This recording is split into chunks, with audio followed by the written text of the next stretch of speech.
Hello, नमस्कार बच्चों, good morning, सुप्रभात। कैसे हैं आप सब? आशा विश्वास पूर्ण उम्मीद है मस्त होंगे, स्वस्थ होंगे, जहाँ पे भी होंगे अपनी पढ़ाई को निरंतर कर रहे होंगे। राहें जहाँ तक जाएंगी राहगीर वहाँ तक जाएगा, तुम दरिया से क्या पूछ रहे हो, नीर कहाँ तक जाएगा। अरे खींच धनु की डोर, निशाना साधो अपनी मंजिल पर, बाकी बाद में देखेंगे तीर कहाँ तक जाएगा, बाकी बाद में देखेंगे कि तीर कहाँ तक जाएगा। जैसा कि पता है आपको कि चर्चा कर रहे थे हम लोग कूलाम के नियम एवं वैद्युत क्षेत्र, जो कि कक्षा 12 का पहला चैप्टर है, जिसमें कूलाम के नियम के बारे में हम लोगों ने चर्चा कर ली थी। बहुत इम्पोर्टेंट है कूलाम का लॉ, इसलिए अगर जिन बच्चों ने कूलाम का नियम नहीं देखा है उसको आप देखिए, समझिए। और उसमें जो 3 टॉपिक और थे, एप्सिलॉन नॉट का मात्रक, एप्सिलॉन नॉट की विमा, एप्सिलॉन नॉट का आंकिक मान, वो तीनों क्वेश्चंस बेटा कहीं ना कहीं आपको देखने को मिलेंगे, तो उसको भी आप बहुत अच्छे से समझिए। जहाँ समझ में ना आए कमेंट करके पूछिए, मैं आपको फिर से एक्सप्लेन करके बता दूंगा। आज हम लोग बात करेंगे उसके आगे जो टॉपिक है, जिसका नाम है सतत आवेश वितरण, इक्वल चार्ज डिस्ट्रीब्यूशन, जो 3 तरीके से होता है बच्चा। सतत आवेश वितरण जो कि 3 तरीके से होता है, रेखीय आवेश वितरण, पृष्ठीय आवेश वितरण और आयतन आवेश वितरण। अच्छा, आवेश का वितरण करने का मतलब है बेटा कि आवेश को हम लोगों को क्या करना है, बांटना है। आवेश को क्या करना है, बांटना है, वो भी इक्वल फॉर्म में। कैसे बांटना है, इक्वल फॉर्म में। जैसे हम कहें आपसे कि 10 रुपये को बांटना है 5 लोगों में, तो आप कहोगे सर 2-2 बांट दीजिए, तो ये क्या हो गया, रुपयों को बांटना। ऐसे ही सतत आवेश वितरण का मतलब होता है, सतत माने एक समान रूप से, आवेश माने आवेश को, वितरण माने बांटना। तो आवेशों को एक समान रूप से बांटने की जो प्रक्रिया होती है उसे हम लोग बोलते हैं सतत आवेश वितरण। ठीक है, तो जब भी आप किसी भी ऑब्जेक्ट या फिर किसी भी वस्तु को चार्ज देते हैं, चाहे वो घर्षण के द्वारा हो, चाहे वो प्रेरण के द्वारा हो, किसी भी माध्यम से अगर आप देते हो उसको चार्ज, तो चार्ज उसके सरफेस पर, उसकी सतह पर एक समान रूप से, इक्वल फॉर्म से क्या हो जाता है, डिस्ट्रीब्यूट हो जाता है। ये वाली घटना कहलाती है आपकी इक्वल चार्ज डिस्ट्रीब्यूशन, यानी सतत आवेश वितरण। इतनी बात क्लियर हो गई होगी आपके। तो हेडिंग लगाएंगे सबसे पहले, सतत आवेश वितरण क्या होता है। हेडिंग होगी सतत आवेश वितरण, सतत आवेश वितरण, सतत आवेश वितरण सॉरी, सतत आवेश वितरण। सतत आवेश वितरण क्या होता है, जब आवेश को एक समान रूप से, जब आवेश जब एक समान रूप से, एक समान रूप से किसी वस्तु में, किसी वस्तु की सतह पर, एक समान रूप से वस्तु की सतह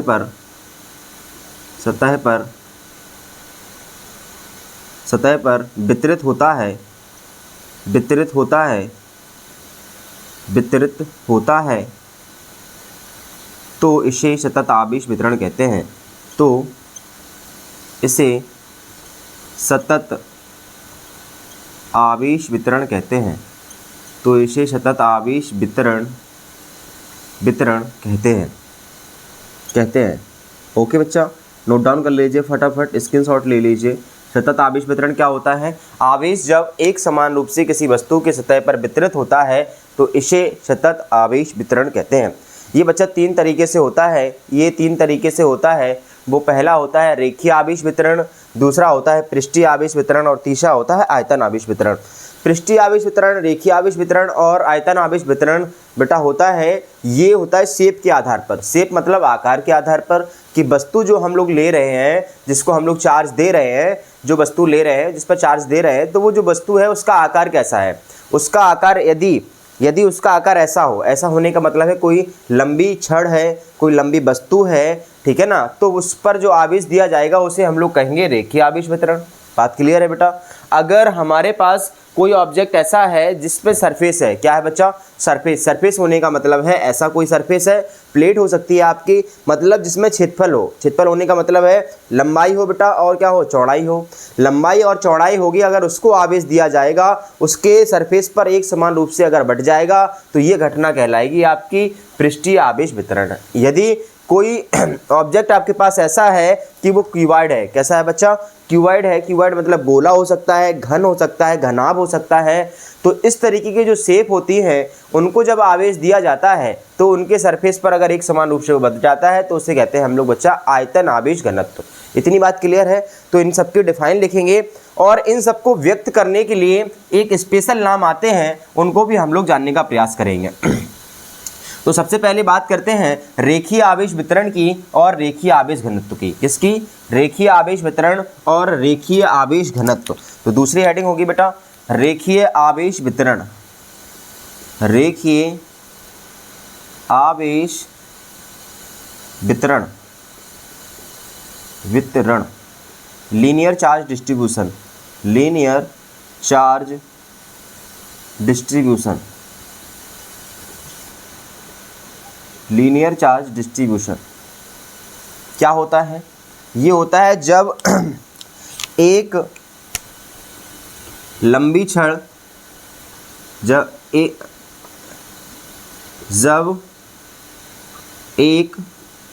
लंबी छड़ या वस्तु को आवेश दिया जाए, आवेश दिया जाए तो इसे रेखीय आवेश वितरण कहते हैं। तो इसे रेखीय आवेश वितरण कहते हैं। तो इसे रेखीय आवेश वितरण कहते हैं। ठीक है बच्चा। जब एक लंबी छड़ या वस्तु जो ऐसी लंबी शेप में है, लेंथ है जिसके पास, उसको आवेश दिया जाए तो इसे हम लोग बोलेंगे रेखीय आवेश वितरण। इसे व्यक्त करने के लिए हम लोग रेखीय आवेश घनत्व का यूज करते हैं।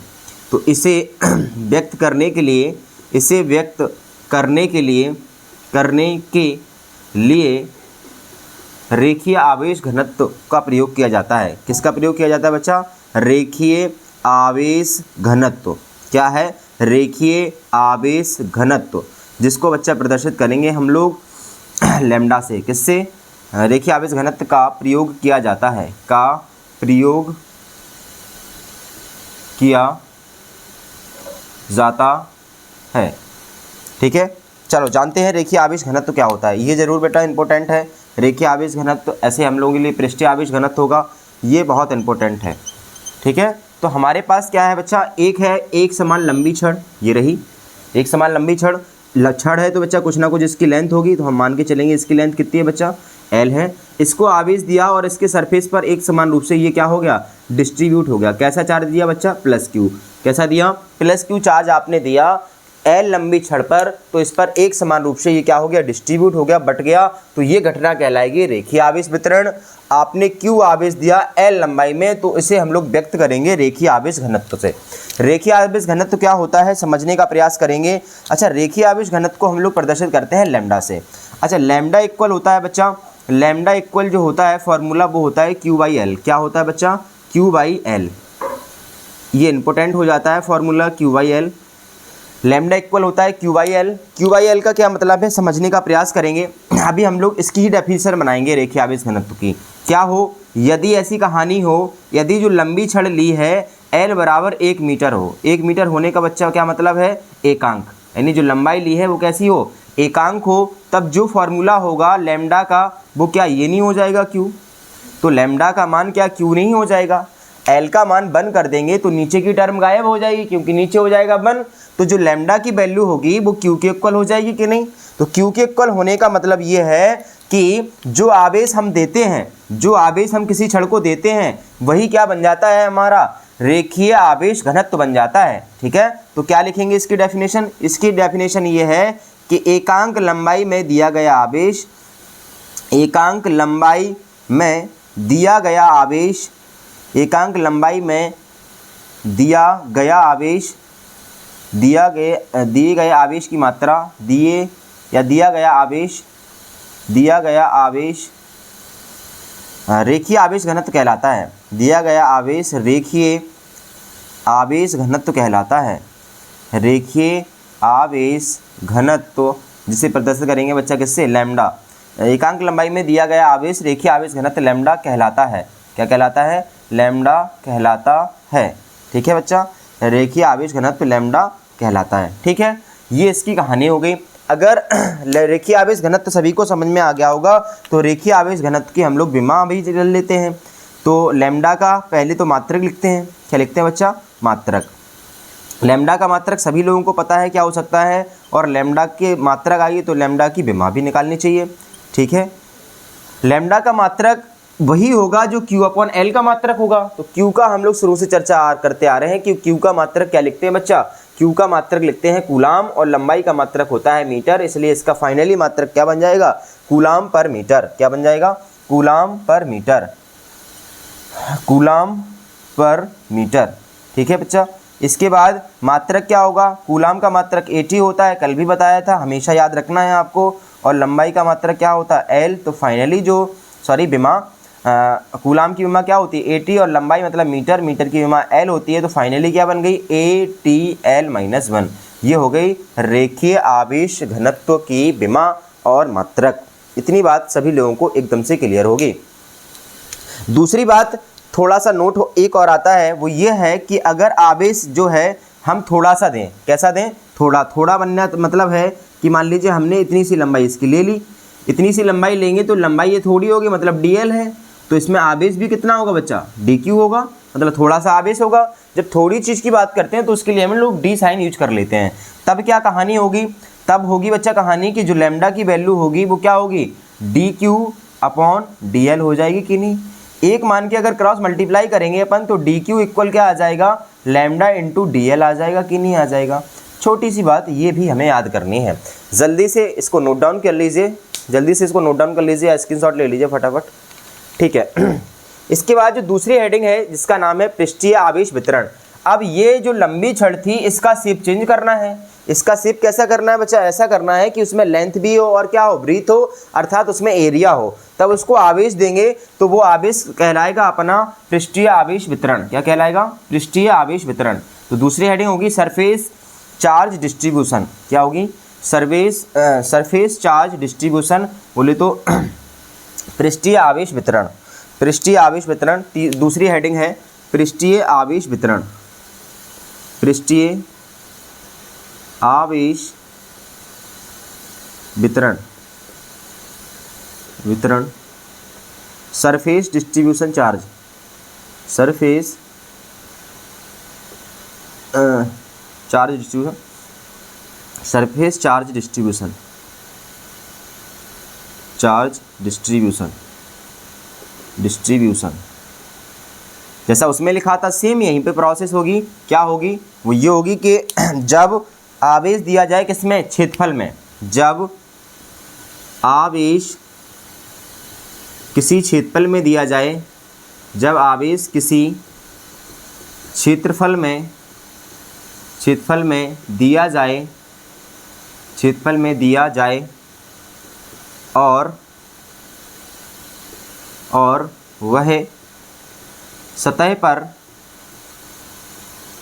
एक समान रूप से बट जाए, और वह सतह पर एक समान रूप से वितरित हो जाए या बट जाए, वितरित हो जाए तो इसे पृष्ठीय आवेश वितरण कहते हैं। तो इसे पृष्ठीय आवेश वितरण कहते हैं। क्या कहते हैं बच्चा? पृष्ठीय आवेश वितरण कहते हैं। और इसे व्यक्त करने के लिए एक राशि यूज करते हैं जिससे कहते हैं पृष्ठीय आवेश घनत्व। इसे व्यक्त करने के लिए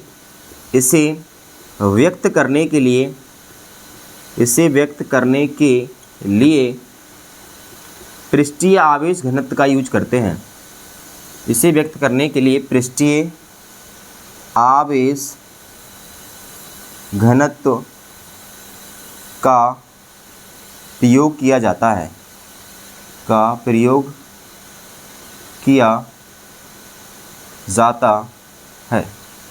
आप जानते हैं कि पृष्ठीय आवेश घनत्व क्या होता है? पृष्ठीय आवेश घनत्व को हम लोग प्रदर्शित करते हैं बच्चा किससे? सिग्मा से।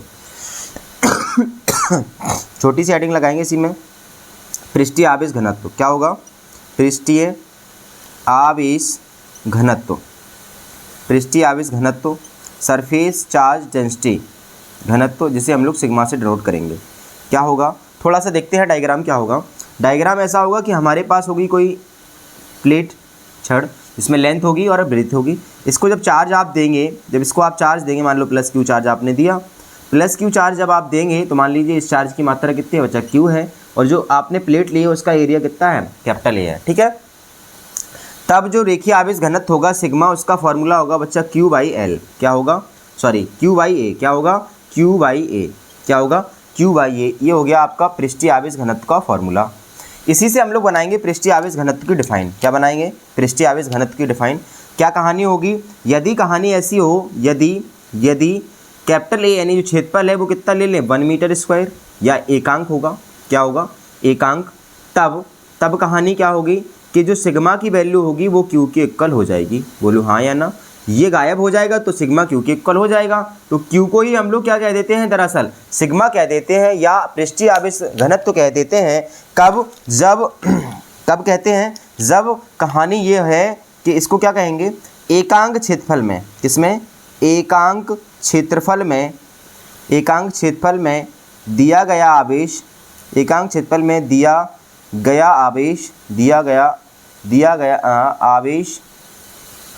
गया आवेश पृष्ठीय आवेश घनत्व कहलाता है। क्या कहलाता है, पृष्ठीय आवेश घनत्व, पृष्ठीय आवेश घनत्व सिग्मा कहलाता है, सिग्मा कहलाता है। बात समझ में आ गई कि अगर क्षेत्रफल का मान कितना कर दिया है, एकांक, तो जो Q होगा यानी आवेश दिया गया आवेश ही क्या बन जाएगा, आपका पृष्ठीय आवेश घनत्व सिग्मा बन जाएगा, ठीक है। अब अगर ये आया तो इसका मात्रक और विमा और देख लेते हैं क्या होती है। तो इसका मात्रक सभी लोगों को पता है, सिग्मा का मात्रक लिखना हो, सिग्मा का मात्रक, तो सिग्मा का मात्रक कैसे लिखेंगे, इन दोनों का मात्रक जो होगा वही सिग्मा का मात्रक हो जाएगा। तो आवेश का मात्रक क्या होता है, कूलाम। क्या होता है, coulomb.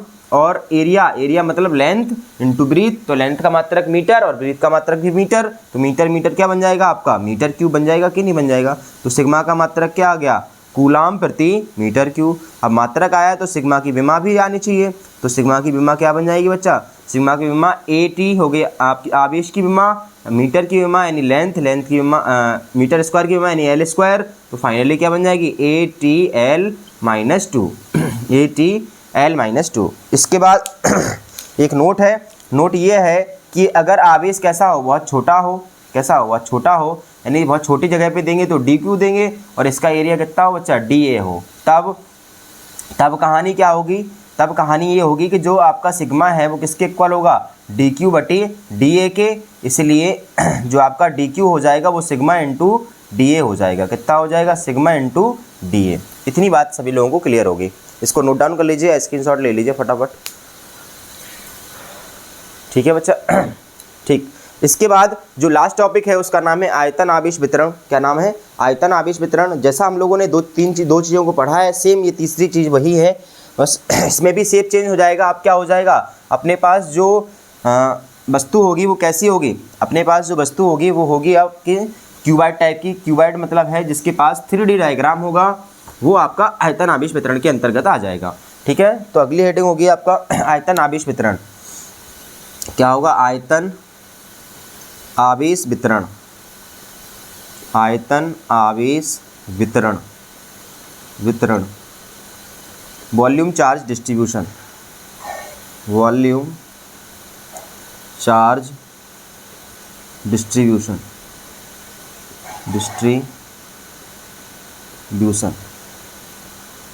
Volume charge distribution. Volume charge distribution क्या होता है, जब आवेश किसी गोले या घन या आयतन में दिया जाए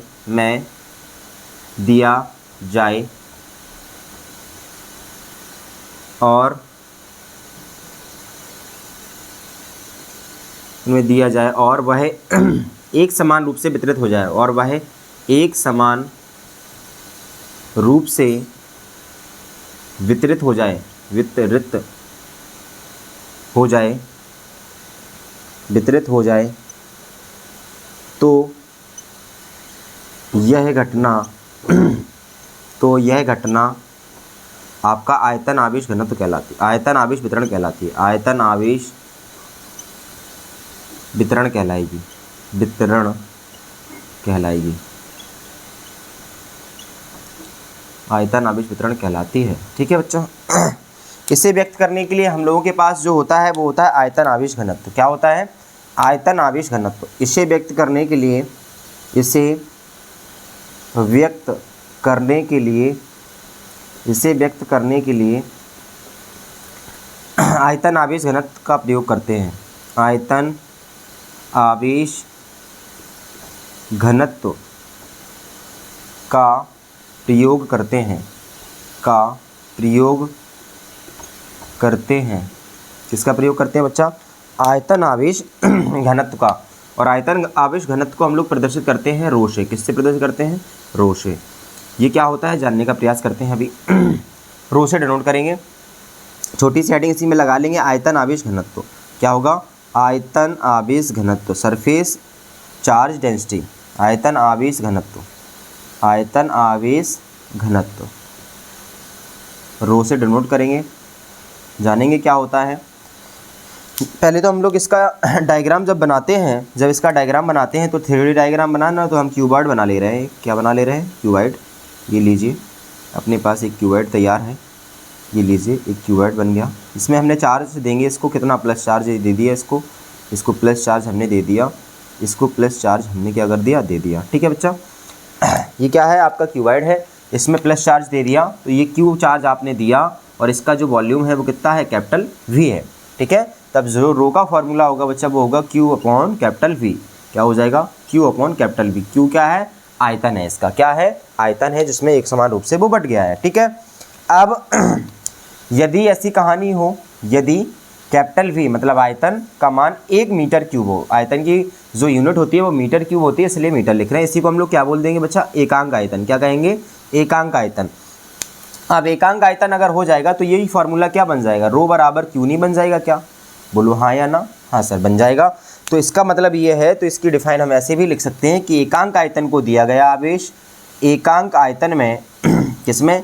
एकांक आयतन में, एकांक आयतन में दिए गए आवेश की मात्रा, दिए गए आवेश की मात्रा, दिए गए आवेश की मात्रा आयतन आवेश घनत्व कहलाती है, आयतन आवेश घनत्व कहलाती है। ठीक है बच्चा। इसे सिग्मा से रो से प्रदर्शित करते हैं। ठीक है। इतनी बात क्लियर है? अगर इतनी बात क्लियर है तो फिर मात्रक और विमा की बात और कर लेते हैं। इसमें इसका मात्रक क्या बन जाएगा? इसका मात्रक बनेगा सर, मात्रक यहाँ लिख ले रहे, रो का मात्रक, रो का मात्रक, रो का मात्रक वही होगा आवेश ऊपर, तो आवेश मतलब कूलाम, आवेश का मात्रक क्या होता है? कूलाम। और वॉल्यूम, वॉल्यूम में क्या? लंबाई, चौड़ाई, ऊंचाई, तो मीटर क्यूब। क्या बन जाएगा? Metre cube. ठीक है। ये हो गया आपका रो का मात्रक। इसके बाद बात आती है रो की विमा की। रो की विमा, तो रो की विमा क्या होगी? आवेश की विमा AT और मीटर क्यूब की L क्यूब, तो फाइनली क्या बन जाएगी? ATL-3, ATL-3। ये हो गई रो की आपकी विमा। क्या हो गई? रो की विमा हो गई। अगर नोट हो कि इसमें थोड़ा सा आवेश दिया जाए इतने में, जिसका क्या है? DQ है और इसका आयतन क्या है? DV, तब क्या हो जाएगी कंडीशन? तब हो जाएगी आपके पास कि रो बराबर हो जाएगा DQ अपॉन DV। इसलिए DQ बराबर क्या आ जाएगा? Rho into DV। ये आपके पास इतनी कहानी होती है आयतन आवेश वितरण की। तो ये आपके आज के टॉपिक्स होते हैं 3। पहला पृष्ठीय आवेश वितरण, दूसरा पहला रेखीय आवेश वितरण, दूसरा पृष्ठीय आवेश वितरण और तीसरा आयतन आवेश वितरण। फिर से सुनेंगे। रेखीय आवेश वितरण को जो हम लोग डिनोट करते हैं वो करते हैं बेटा, उसको प्रदर्शित करने के लिए हम लोग यूज करते हैं रेखीय आवेश घनत्व का, और पृष्ठीय आवेश वितरण को यूज करने के लिए हम लोग यूज करते हैं पृष्ठीय आवेश घनत्व का, और आयतन आवेश को वितरण को यूज करने के लिए हम लोग उसमें यूज करते हैं आयतन आवेश घनत्व का। ठीक है। एकांक लंबाई में अगर आवेश दिया जाए तो वो बन जाता है रेखीय आवेश घनत्व लैम्डा, लैम्डा बराबर Q अपॉन L, जिसका मात्रक होता है Q मतलब कूलाम पर मीटर और विमा होती है ATL-1। जब जो आवेश है उसको एकांक क्षेत्रफल में दिया जाए तो वही आपका पृष्ठीय आवेश घनत्व बन जाता है, अर्थात एकांक लंबाई में दिए गए आवेश एकांक क्षेत्रफल में दिए गए आवेश की मात्रा पृष्ठीय आवेश घनत्व कहलाती है। आपको सिग्मा से प्रदर्शित करते हैं, सिग्मा इक्वल Q/A होता है, मात्रक हो जाएगा कूलाम प्रति मीटर स्क्वायर और उसकी विमा हो जाएगी ATL-2। ठीक है। इसी तरीके से अगला होता है आयतन आवेश वितरण। आयतन आवेश वितरण को हम लोग प्रयोग करते हैं आयतन आवेश वितरण को व्यक्त करने के लिए आयतन आवेश घनत्व, जिसको हम लोग रो से प्रदर्शित करते हैं। रो बराबर होता है Q अपॉन V, अर्थात एकांक आयतन में दिए गए आवेश की मात्रा उसका आयतन आवेश घनत्व कहलाती है। रो बराबर Q अपॉन V, मात्रक बन जाएगा कूलाम पर मीटर क्यूब, विमा बन जाएगी ATL-3। इतनी बात हम लोगों ने आज की, जिसका रिवीजन हमने बहुत अच्छे से कर लिया। सब चीज़ें आपको एकदम से समझ में आ गई होंगी, नोट डाउन कर लीजिए, पढ़ते रहिए, इसी तरीके से हंसते मुस्कुराते रहिए, छोटे बच्चों से प्यार कीजिए, बड़े लोगों का सम्मान कीजिए, अपना व्यक्तित्व इस तरीके से डेवलप कीजिए कि लोग आपके साथ अच्छे से रहना पसंद करें, लोग आपके साथ समय गुजारना पसंद करें। Thank you so much, all the best.